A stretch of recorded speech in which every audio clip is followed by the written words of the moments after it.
Hey everyone, Wyatt here from Winnipeg Historical Fencing Club. In this video we're going to look at another section from Swetnam's use of the backsword. This one's titled, Another Very Sure and Dangerous Guard at the Backsword, called the Unicorn Guard or the Fore-hand Guard. So how Swetnam describes this guard is he tells us to bear the sword so high as your face, keeping him out at arm's end without bowing the elbow joint, and always keep your point directly upon your enemy's face and the knuckles of your hand upwards. So this guard here is an inside guard, kind of like a mix between an inside and spadroon, held very high and with a straight arm. So it's a bit of an odd guard, but it directly counters Swetnam's outside guard. So we're going to take a look at the guard itself, just without a partner. So I'm going to bring my hilt up as high as my face. My point's going to be pointing at my opponent's face as well, so it's going to be a fairly straight horizontal guard. My true edge pointing towards my left, probably a little bit of an angle, about a 45-degree angle or so, with my knuckles upwards. My arm is going to be straight out extended. From the side, it'll look something like this. We're also told that this is a very dangerous guard to your enemy, being carried with a strong arm. For by reason that you keep him out at point's end, being so directly in his face that he cannot come near you with great danger, either of blow or thrust. So we're going to take a look at this guard now with a partner, and we'll see how threatening it is against that outside guard of Swetnam's. So I'm in my unicorn guard here. My partner is in Swetnam's outside guard. This really threatens his face. My point's right in his face.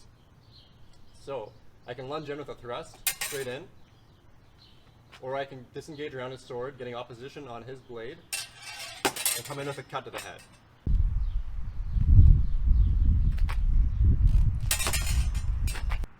Being in this inside guard though, it leaves the right side of our face open. And Swetnam says, if your opponent do charge you with a blow to the right side of your head, then turn but your sword hilt and your knuckles outward, still keeping your sword arm stiff in its place, turning but only your wrist and your hand. So let's take a look at that.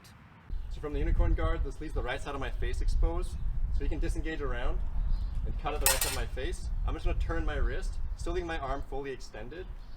If you look at that again, he cuts, I just turn my wrist to parry that. But as this guard is very point extended, point forward, and it's right in their opponent's face, it's very susceptible to a beat, as Swetnam describes here. He says, if your sword be not carried out with a strong arm, then your enemy may endanger your head by striking two blows together, the one being struck at the point of your sword to strike him down, and the other to your head, but they must be struck together very suddenly, or else there is small danger in them.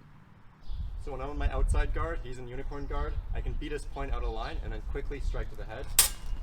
But just make sure to oppose his sword. I can do, cut to the right side of his face, turn my blade, or I can cut to the left side and oppose the sword that way. Just make sure after the beat you oppose his sword in case he comes back with a cut.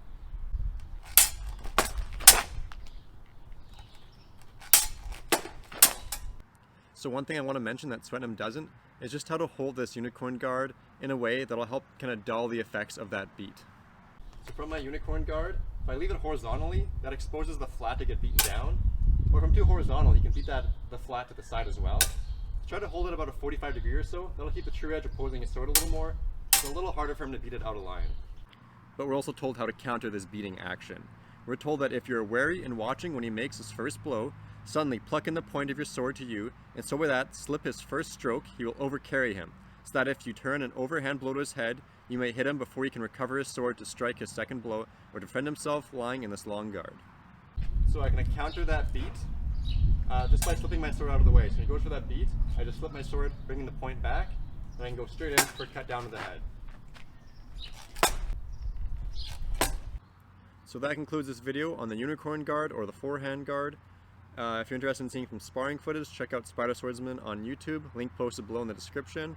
Hope you enjoyed the video. Thanks for watching.